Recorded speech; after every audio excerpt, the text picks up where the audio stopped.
workout with several NBA players in LA. He will undergo an MRI this morning. The Warriors are worried that it could be an Achilles injury.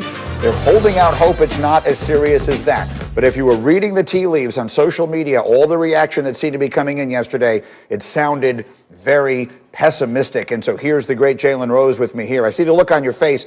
I mean, what is your reaction? What would this mean if this is a bad injury?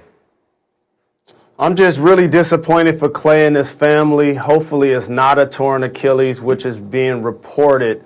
I just remember seeing Kevin Durant with ice on his calf, but ended up having an Achilles injury. And it's really unfortunate because with the Splash Brothers healthy, with Draymond Green, and you draft Wiseman, the Golden State Warriors were going to catapult themselves back into contention, Greeny.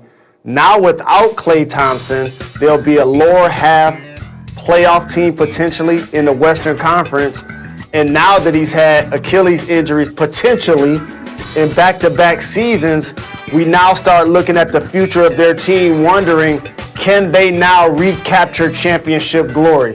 So it's really unfortunate for the Golden State Warriors and their fans, in particular going into the draft last night. Yeah, no question about it. So all we'll do is we'll sit and we'll hope for better news than some are anticipating, and we should have that in a few hours. In the meantime, as we watched the draft play out last night, and there was some wheeling and dealing as well, give me your perspective. What was the most important thing that happened yesterday as far as you were concerned?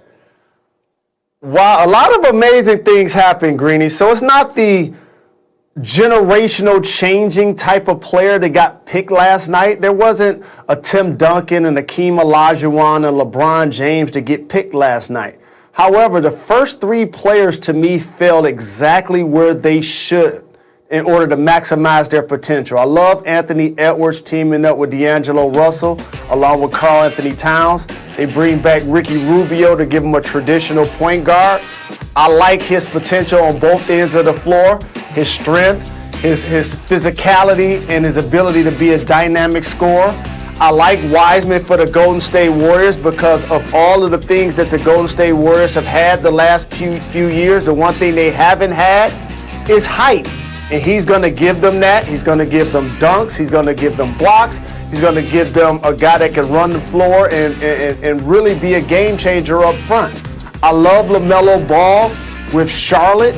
How about if you're the Ball family, you got drafted by Magic Johnson and Michael Jordan. And so for now, LaMelo, when you go to Charlotte, there's a real opportunity with Graham and PJ Washington and the young talent they have to build something special.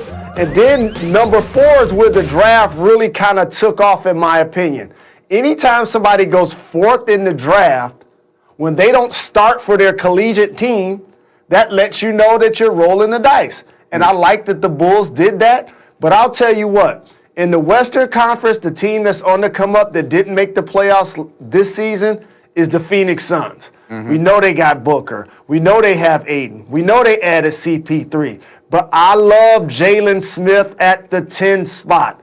Adding CP3 is really going to allow those big guys to learn how to play pick and roll. They're going to compete defensively. I love what Monty Williams is going to do with those guys. And in the Eastern Conference, the Atlanta Hawks. I like what they did as well. We know about Trae Young and the young talent they've amassed with DeAndre Hunter, but I tell you what, the Hawks did a terrific job of drafting a kid from UFC. He's going to go with Capella. The Hawks will be a playoff team in the Eastern Conference, and they're going to create a lot of excitement. All right, it's a very interesting night, setting up a very